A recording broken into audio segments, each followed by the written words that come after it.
আসসালামু আলাইকুম।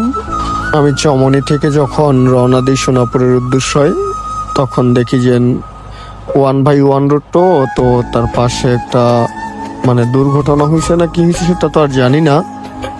তবে সেইখানে দেখি যে বহুত মানুষ গ্যাঞ্জাম করতেছে। এই যে যেমন দেখা যাচ্ছে জায়গাটি যে হাইক্সের সামনে, তো পাশে আমার চেঞ্জ আবার মাইরা দিছিল, আল্লাহ সারাইছে। তখন ওনাকে বললাম যে আপনি কি চোখে দেখেন না নাকি? এই যে দেখেন গ্যাঞ্জামটা হইতেছে, এখানে খুব ধুমছে, মারামারি হয়েছে এখানে লাঠি বাড়ি নিয়ে, এবং কি হাইক্সের গ্লাসটাও ভাঙা দেখছি আমি। তো আমি নামিনে বাইক থেকে, তার জন্য বিশেষ করে আপনাদের ক্লিয়ার করে বুঝাইতেও পারিনি, দেখাইতেও পারিনি।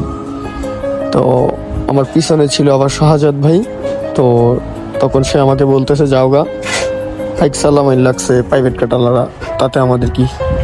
তো এদিকে আবার দেখি যে প্রযুক্তির একটা গাড়ি আসছে, তারা আবার করতেছে, তো এই দিক দিয়ে আবার জাম বাইতে যাইতেছে। তো আমি ভাবলাম যে না, চলেই যাই, অন্যজনের গ্যাঞ্জাম তো নিজেরা দেখে আর ফায়দা হবে না। তখন কি করলাম, গাড়িটা আবার রাইড করা শুরু করলাম। তো বিশেষ করে এইটুক বিষয় দেখাবার কাজ ছিল, যেভাবে রোডের ভিতরে গ্যাঞ্জাম সৃষ্টি হয়েছিল, আমি তো ভাবছিলাম বড় কিছু হবে।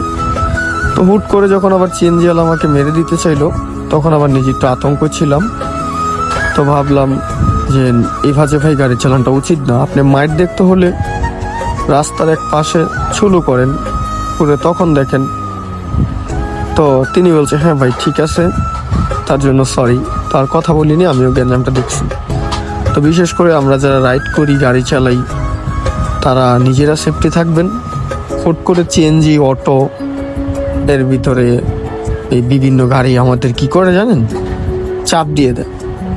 কিন্তু আমরা মারলেও, তারা যদি মাইরেও দেয়, তাদেরকে বলার মতন আমাদের মুখের ভাষা থাকে না কিছু, যেন তাদেরকে বলবো, কারণ তারা মাইরা নিজের শিকার নিজেই করে।